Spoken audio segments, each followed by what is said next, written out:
তৈরির জন্য হাঁসের ডিমের অজানা কাহিনী আজ আমরা জানবো। কামাখ্যা মন্দির পুনর্নির্মাণে হাঁসের ডিম ব্যবহারের লোককথা কেবল একটি অবিশ্বাস্য নয়, বরং এর পেছনে লুকিয়ে রয়েছে মধ্যযুগীয় ভারতবর্ষের এক অবিনশ্বর স্থাপত্য কৌশল ও ইতিহাস। 1565 সালে কোচ রাজবংশের শ্রেষ্ঠ রাজা নরনারায়ণ এবং তার পরাক্রমশালী সেনাপতি ও ভাই চিলারায় শুক্লধ্বজের তত্ত্বাবধানে বর্তমানে এই কামাখ্যা মন্দিরটি ধ্বংসস্তূপ থেকে পুনর্নির্মাণ করা হয়।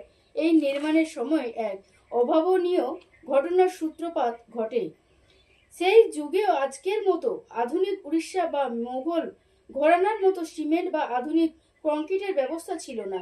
পাহাড়ের চূড়ায় এমন এক বিশাল কাঠামো শতাব্দীর পর শতাব্দী টিকিয়ে রাখা হয়, যার জন্য ছিল এক অতি শক্তিশালী আঠালো মিশ্রণ। রাজমিস্ত্রিরা মন্দিরটি পাথর ও ইটের গাঁথুনি মজবুত করতে সম্পূর্ণ প্রকৃতি এবং জৈব উপাদানের একটি মিশ্রণ তৈরি করেন। লোকস্মৃতি অনুযায়ী এই মিশ্রণের অন্যতম প্রধান উপাদান ছিল হাঁসের ডিমের সাদা অংশ। এটি প্রাকৃতিকভাবে এক প্রকার অত্যন্ত শক্তিশালী আঠা বা বাইন্ডিং এজেন্ট হিসেবে কাজ করত।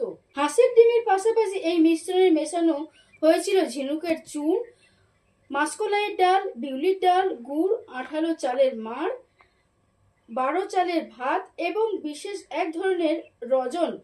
এই সমস্ত উপাদান একসাথে দীর্ঘ সময় ধরে ফুটিয়ে যে বজ্রলেপ বা মশলা তৈরি হয়েছিল তা এতটাই শক্তিশালী ছিল যে বিগত 450 বছরেরও বেশি সময় ধরে বহু ভূমিকম্প এবং প্রাকৃতিক দুর্যোগের পরেও কামাখ্যা মন্দিরের মূল কাঠামোটি আজও অক্ষত রয়েছে।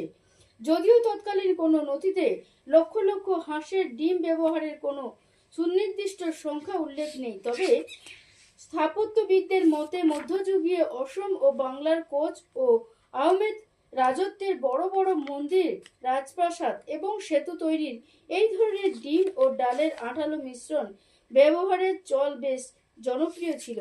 একে স্থানীয় ভাষায় অনেক সময় কলকাল বা প্রাচীন জৈব কংক্রিট বলা হয়।